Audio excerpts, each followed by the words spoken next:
By the way, that brings us to the latest, well, really the last-minute squabble going on over another round of economic relief. Some are feeling like maybe there's some doubts Congress can get this done, certainly get it done before these unemployment and other benefits expire at the end of the month. Unemployment insurance is certainly the key, right? The extra federal pay is the key to all of this. Republicans are arguing over what dollar figure is enough to get by on. Of course, you do not want to encourage people not to work. So the question is, it's a fine line, but will the GOP come through? I want to bring in Republican Congressman Jody Hice of Georgia on this. Congressman Hice, thanks for joining us. You know, we were told earlier in the week that Mitch McConnell would have some sort of a plan. Late yesterday, we got a new slogan, but not a plan. The clock is ticking. How's it looking to you? Yeah, the clock is ticking, and all I can say at this point is there's a lot of negotiations that are underway, both in the House and the Senate with the White House, and everything is on the table. One of the issues, obviously, that you bring together is the unemployment.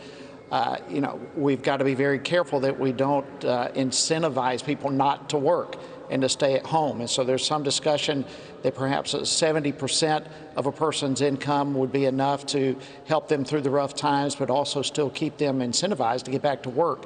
But at the end of the day, we've got to spur the economy. We've got to focus on having the opportunity for people to go back to work in every capacity, including opening schools. That, of course, is a major factor as well. I want to read you a tweet I got yesterday. I was hosting Neil's show on FNC, and this is from a woman with MAGA all over her media page.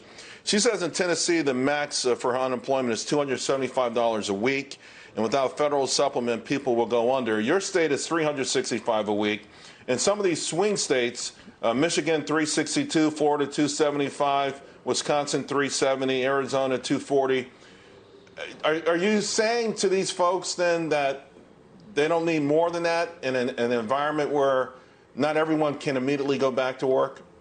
No, I'm not saying that at all, but I am saying that one shoe doesn't fit all across this country. And from the studies that we've seen, the $600 in addition from the federal puts about 70% of the people in this country making more staying at home than they would make at their standard job. And so that becomes problematic as well when it comes to the attempt to try to reopen the economy. So one size fitting all does not work. We've got to work through what does work, what does help people, while at the same time putting a wrench in the capacity for our business community to reopen.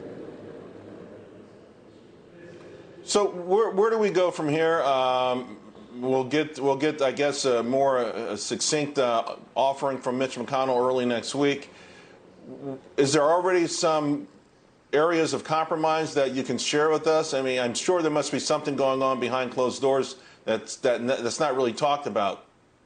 Yeah, you know, right now everything's still on the table. Some of the things that I believe that are extremely important that I know a number of people are pushing for are things like liability protection. That's an extremely important issue. The payroll tax holiday, also a huge deal. Further regulation reform.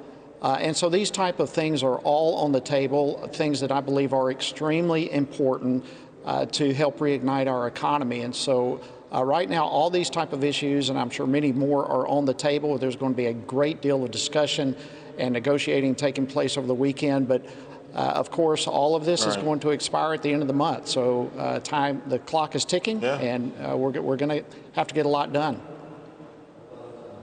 Yeah, I mean, listen, the Republicans, the White House, Stephen Mnuchin, President Trump get an A++++ for acting swiftly and decisively, and Congress was there with them.